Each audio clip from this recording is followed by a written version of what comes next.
dengar kata matematika, mungkin yang langsung kepikiran itu angka, rumus, atau tugas sekolah. Sedangkan olahraga identik dengan lari, latihan, dan pertandingan.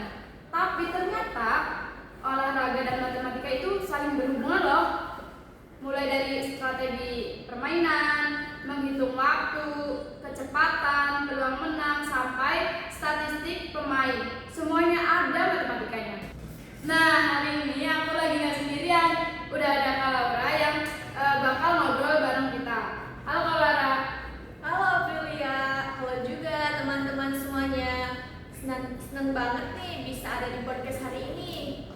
Kak, jujur, aku dulu mikirnya tuh olahraga sama matematika tuh beda dunia. Banyak juga sih yang mikir begitu. Padahal tanpa sadar, matematika sering dipakai dalam olahraga. Nah, Kak, sebelum masuk lebih jauh, sebenarnya minat dan bakat dalam olahraga itu penting gak sih? Penting banget. Minat itu bikin seseorang semangat menjalani latihan. Sedangkan bakat membantu seseorang lebih cepat berkembang dalam bidang tertentu. Berarti kalau seseorang suka sepak bola misalnya, dia jadi lebih rajin latihannya. Iya, karena kalau kita suka sesuatu, biasanya kita lebih menikmati prosesnya. Walaupun capek, tetap dijalani. Relate banget. Kadang orang yang suka olahraga tuh latihan terus, tapi tetap happy gitu. Betul, selain minat dan bakat, latihan juga penting banget. Karena kemampuan atlet itu berkembang dari proses latihan yang terus-menerus. Berarti bukan cuma bakat dari lahir aja ya? Iya, banyak atlet hebat yang sukses karena disiplin latihan, bukan hanya bakat alami. Nah Kak, sekarang aku penasaran contoh matematika dalam olahraga itu apa aja sih? Banyak banget. Misalnya dalam sepak bola, pelatih menggunakan strategi berdasarkan posisi permainan dan peluang mencetak gol. Oh, berarti bukan cuma asal oper aja ya, oper bola gitu? Ya enggak dong, mereka menghitung jarak, kecepatan bola, bahkan peluang keberhasilan serangan. Berarti rumit juga ya? Iya, kalau di basket juga ada konsep, terutama sudut lemparan bola. Yang biar bolanya masuk ke ring gitu?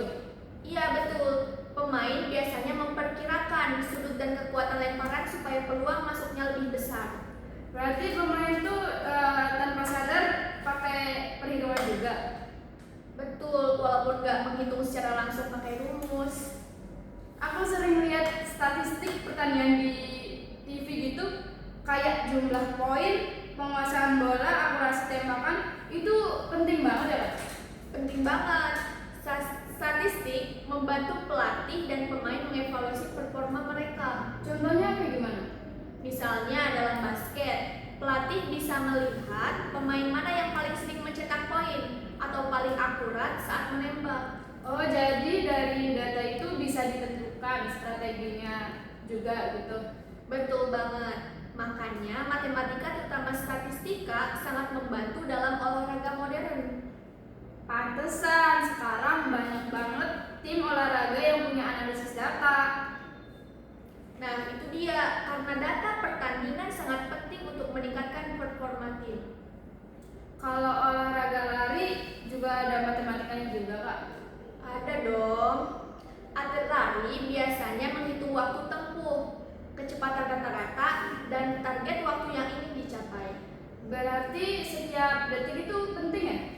Iya, bahkan selisih kecil aja bisa menentukan menang atau kalahnya.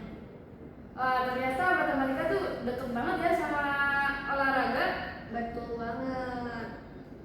Kalau ini nih, terakhir nih, ada pesan nggak buat teman-teman yang suka olahraga tapi takut sama matematika?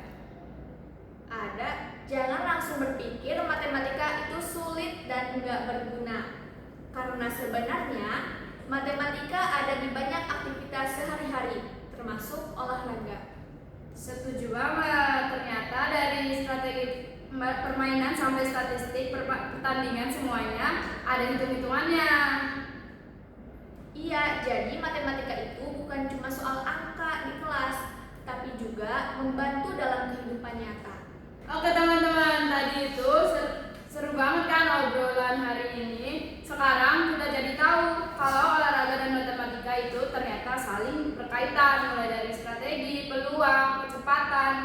sampai statistik pertandingan. Semuanya ada matematikanya. Terima kasih banyak buat Kak Laura yang udah sharing hari ini. Sama-sama April. Seneng banget bisa ngobrol di podcast hari ini. Dan terima kasih juga buat teman-teman yang udah mendengarkan podcast ini. Sampai bertemu di episode berikutnya.